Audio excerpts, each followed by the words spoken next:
acid is a weapon, is a deadly weapon. We are having more and more acid attacks in Uganda, not only on women alone, but it has happened to some men. So the awareness that we want to bring to the general public, to the policymakers, to our governments, to the civil society network is that if we are coming out as a strong voice, as a collective voice of acid survivors, it's not only about us, it's about just anyone. We need to see the general public joining us in the fight against acid violence. I believe the biggest problem is because we have no laws. Anybody can go and purchase acid from anywhere. Then the other critical issue is acid attack violence specifically has not yet been given attention in as far as gender-based violence is concerned. We have people that have got corrupt minds in different ways.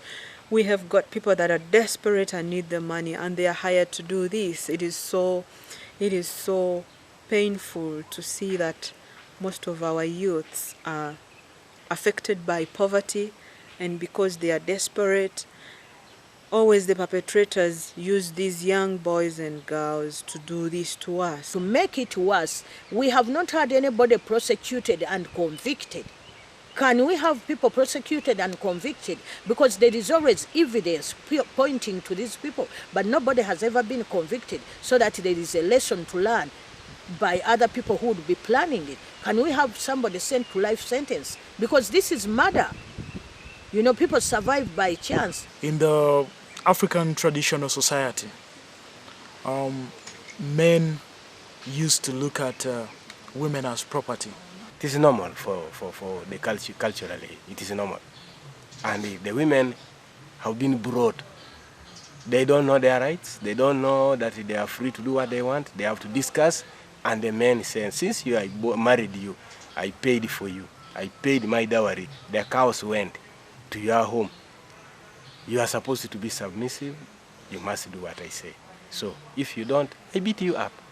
Then this woman, maybe circumstances happen, the woman tries to walk away. The man looks at himself as he's being cheated. The men have become more reactionary without any reasoning to support it. So this will lead the man to do whatever he can to repossess this woman. I think they want to something more severe, so that probably you are deformed and no other man will take you. It was the father of my kid who poured acid on me. Because I left him, then I went back to school. I was about to go to Susuling out. He just came fast. He poured acid on me. Shoo, I was like, oh God. Nifuna boyfriend.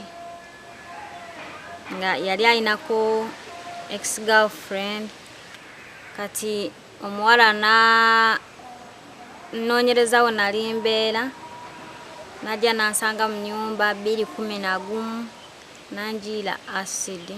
Omwami wange yagula omuntu ajjanjire acid olw'ensonga bazadde bange tebanjagaliza omwami oyo nga omwami si musiraamu nga abazadde tuli basiraamu nga nange wedde ndi musiraamu ne baŋŋaana omwami oyo omwami nze ne mulemerako nga ffe tweyagala n'omwami kati bwe baŋŋaana omwami oyo nange nesalawo nkola eki muleke omwami bwe namuleka n'afuna omuntu omutemu n'amugula omwami we yansanga ne bampita ne batunuulira ne banjiwako ebintu ebyo saasooka bitegeera nti oba asidi kati we nadduka nga nkaaba nga ngenda mu kawooti naye nga siraba ngenda ngwa kati emikwano gyange be banjoola enkeera dokita nansindika e Masaka e Mulago bwe natuukayo nga sina buyambi bwonna bazadde bange bonna banvuddeko nze ngenda kufa omuntu bwayidde acid tawona oyo tumuleka agenda kufa.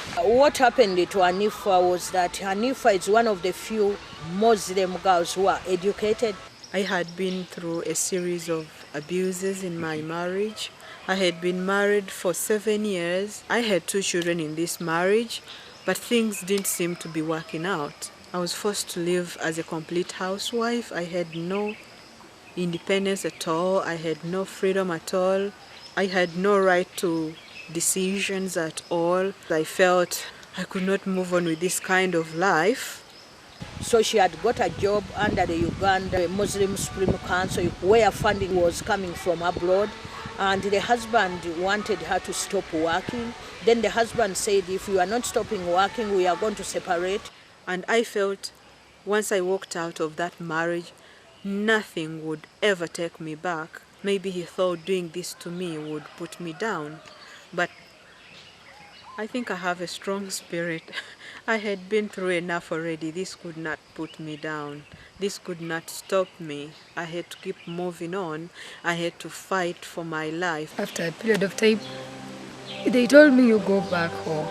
When you go back home, nowhere to start, nowhere to do anything. People sees you in different way, So they wanted me to go back to my village where I grew up.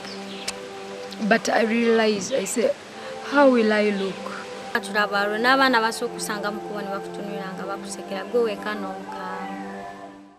This is something that many survivors lack.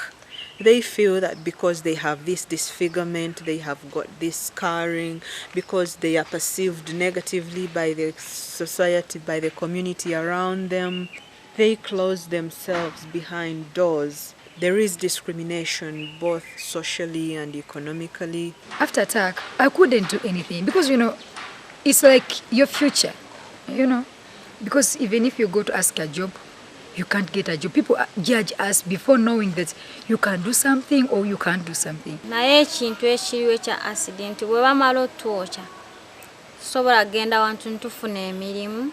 When you enter somebody's office with such a scarred face, the first thing they think is, you cannot do anything, but my brain is not scarred. My hands are not scarred. My spirit is not scarred. It's this out part which has been burnt. But may believe when someone has the skills and has the capabilities, those are the things which are inside. And even though someone is burnt at the face, this person is still capable of performing what she used to do before.